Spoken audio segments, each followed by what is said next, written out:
Hi, I'm Devin Asaro, SEO Content Strategist over here at iAcquire. Today we're doing Cliff's Notes Tuesdays on the book Inbound Marketing. We're talking about Chapter 12, Picking and Measuring Your People. So this is essentially one of the most important things about having a marketing company is who do you actually hire as your marketers. And the authors talk a lot about how the industry has changed in the past 5-10 years. And the gradual shift from outbound marketing to inbound marketing, which is really what we're trying to do. The old form of outbound marketing is essentially grabbing the user's attention by buying it. So getting in their face and trying to display your product in a compelling way. So it's television advertisements, billboards, magazine advertisements, things like that, where you're really just sort of getting in the user's face or getting in the customer's face. Unfortunately, that doesn't work so well anymore because people are just getting better and better at tuning that sort of stuff out. And instead of listening to that, they're actually turning to more trusted sources on the internet to find their information. So inbound marketing is trying to capitalize on that and get in on that process of creating trusted information for your product.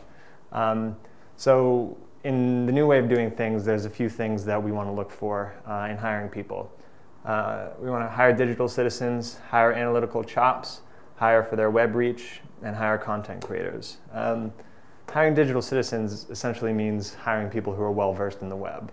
The authors point out that web knowledge is very often something people just have or they don't have. And it's usually pretty easy to tell whether somebody's well versed in the web because they use the web a lot and they're on social media, they have a blog, and it's something that comes naturally to them. So they'll likely have a very active Twitter account, will know sort of the landscape of whatever industry you're in, they'll know the blogs, and they'll be comfortable talking that language. So a 5-minute conversation with anybody is really enough to be able to tell whether or not they're a digital citizen. 2, you want to hire for analytical chops. Analytics and data is huge in this industry, and it's gotten even bigger because now we can track just about everything and we can figure things out. So hiring somebody that knows how to do that, that knows their way around Google AdWords, Google Analytics, will be huge because they'll be able to actually figure out why things work, why things don't work. And knowing how to actually manipulate that data in Excel and be able to get rich conclusions from looking at data. It's huge. 3, hire for their web reach. Again, this kind of ties in with hiring digital citizens, but this isn't a new idea that you want to hire people that have a lot of contacts, that are able to communicate with large groups of people and that people actually listen to. One of the important things about hiring somebody for their web reach it's not just looking at numbers, like the number of followers they have, but the actual quality of those contacts. So somebody with 2,000 followers on Twitter that never gets any interactions likely doesn't have as high a web reach as somebody with 500 followers that regularly tweet at him. So that's something to really look for, is the ability to actually communicate with the people that they're connected to. 4 is hiring content creators. Biggest part about inbound marketing is content marketing, creating content that's compelling sorry, it's New York City.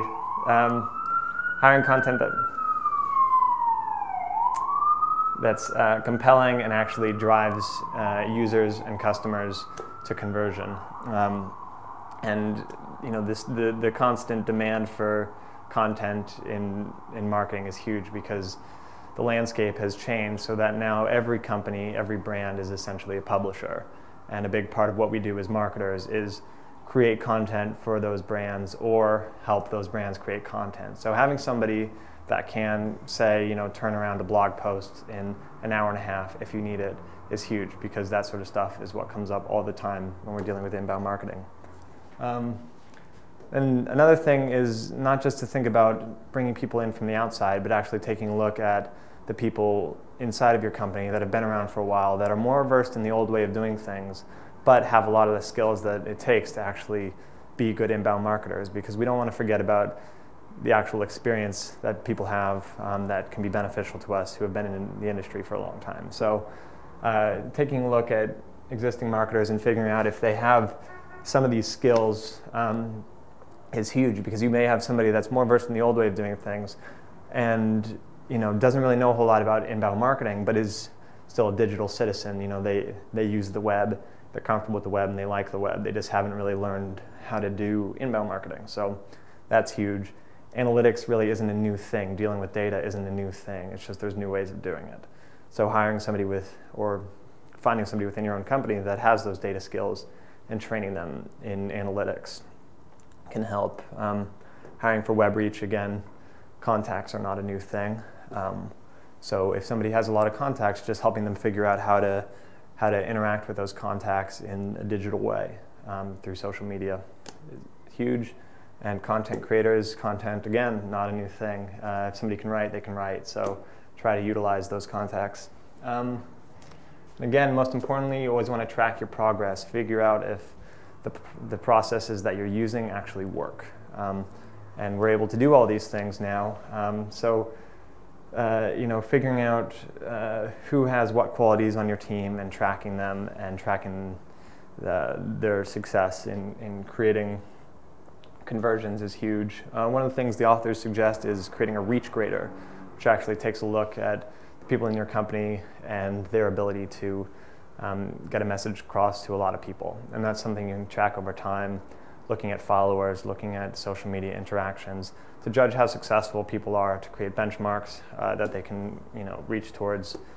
And then tracking the impact of content on the funnel. So you may have somebody that's producing great content that reads really, really well that you like, but what you really want to look at is that actually converting?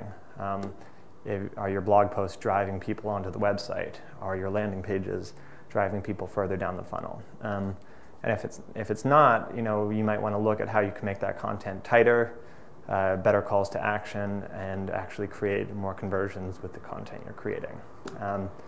So that's chapter 12, and we'll be back with you guys next week for chapter 13.